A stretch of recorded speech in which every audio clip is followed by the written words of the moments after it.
distribution.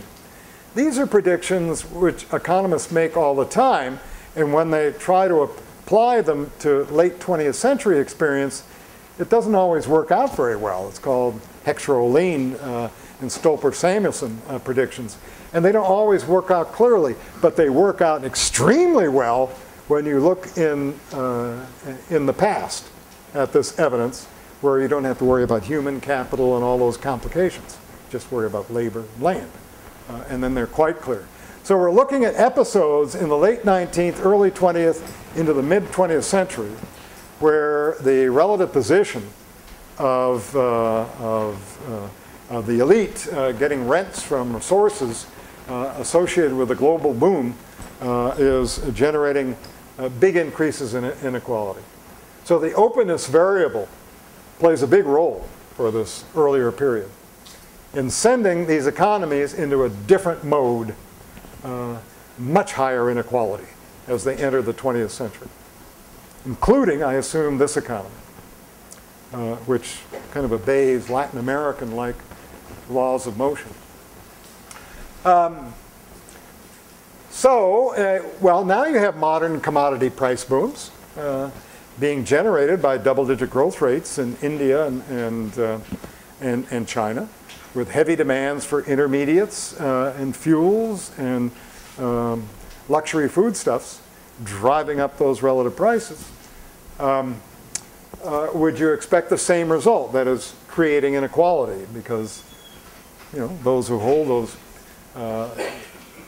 the mineral or the land resources will be favored by those effects.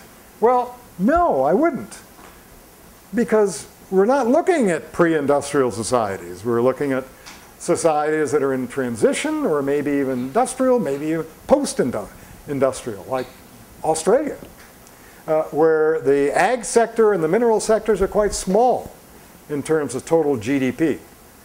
So that those price events can't have anywhere near the impact that they did a century ago. So maybe parts of Africa may be exceptions to that rule, like Nigeria and its oil and so on, but more generally, think not. Yeah, okay. Sure. These spillover effects from those historical episodes, changing levels of inequality for those in primary producing economies. How big were the magnitudes in the Philippines in response to those shocks? Do they really mimic the results for Latin America? There's really big changes in wage-rental ratios and thus inequality, and thus implications, I take it, for institutional change, government policy, and subsequent modern economic growth? Gee, I don't know. Sounds like a good question to me. Why don't we have more evidence on this for the Philippines? We desperately need this evidence to have an effective debate if we're worried about our Philippine future. We have to understand these connections in the past. And right now, I don't think we have quite the evidence we need to be able to make that inference. But we can look at other economies, and if you care to assume that the Philippines behaves like they do, then you would be armed with some argument. What else do I want to talk to you about? So I introduced the open economy notion into the debate and what role it plays. Now let's introduce some demography into the story and see what role that might play in accounting for the inequality that we observe, how it varies across economies and how it changes over time.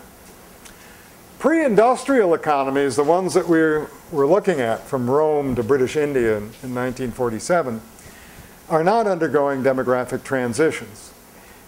You don't undergo a demographic transition unless you have the UN or other multinational institutions shipping to you improvements in health technologies, or have economic success at home which changes parents' attitudes towards the number of kids they're going to have. You can't have any significant demographic events unless you have one or both of those taking place. And you don't from Rome to British India in 1947. That's not to say that you don't have demographic shocks. You do. Like the Colombian connection where 95% of the native population was destroyed across the 16th century. And the Iberians then had to deal with that. Or Europe, and Black Death in earlier centuries. But it's not something endogenous to the system. Not like a demographic transition is, being driven by economic events.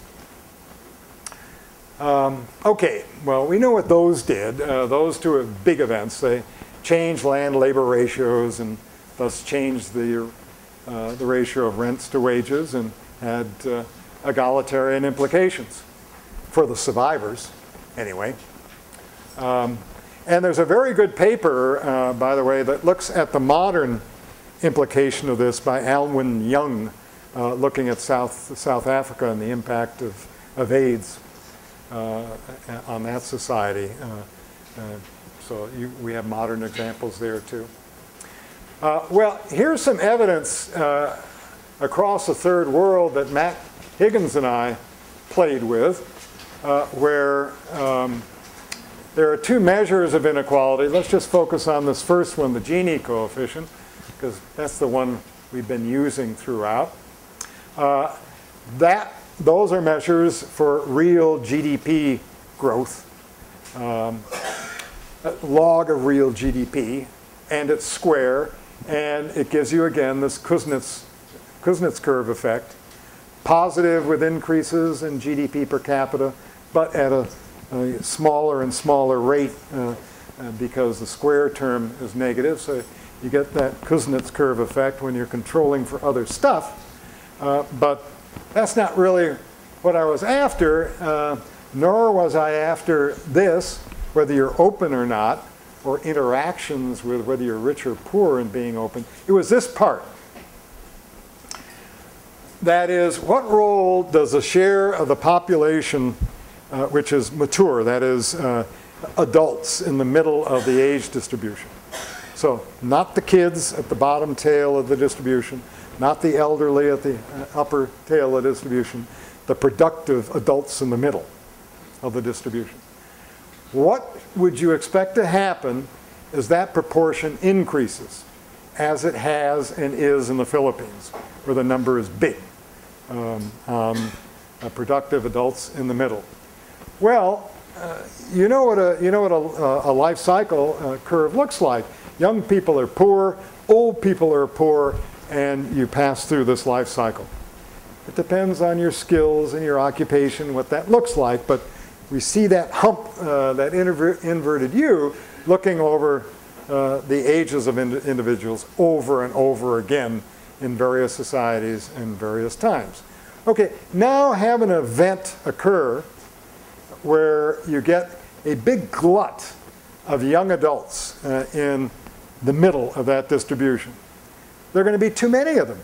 They're going to be competing for jobs.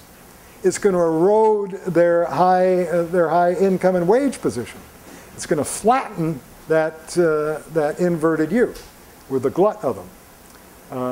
When they age and become elderly, then the young adults get scarce again, and their value will go up. But when the mature share is high, a lot of productive adults in the group, they're going to compete with each other, lower their relative income position, and flatten out that inverted U. That is, it'll create more egalitarian societies. Bingo! You get the result. You get the negative impact as a demographic transition takes place, and those societies that are undergoing this change and are now in a position to have a lot of young adults as a very large share, that should be lowering inequality in the society. Philippine inequality should be lower than it would be if you didn't have this glut of young adults. Well, you can imagine then what it's going to be like as they age. And the effects are big and quite significant. Demography really matters in influencing how inequality should change from 1950 over the next 2 decades as all countries in the third world undergo a demographic transition. East Asia is kind of getting to the end of that. Africa's in the middle of it. So what part of the world you're in will determine where you are in terms of that effect. America and Europe are long past that and have people like me dominating the distribution. The elderly. So demography matters in the story as well. So I've talked to you about the role of income, extraction rates in pre-industrial societies, opened them up, and then added demography, and that's my story.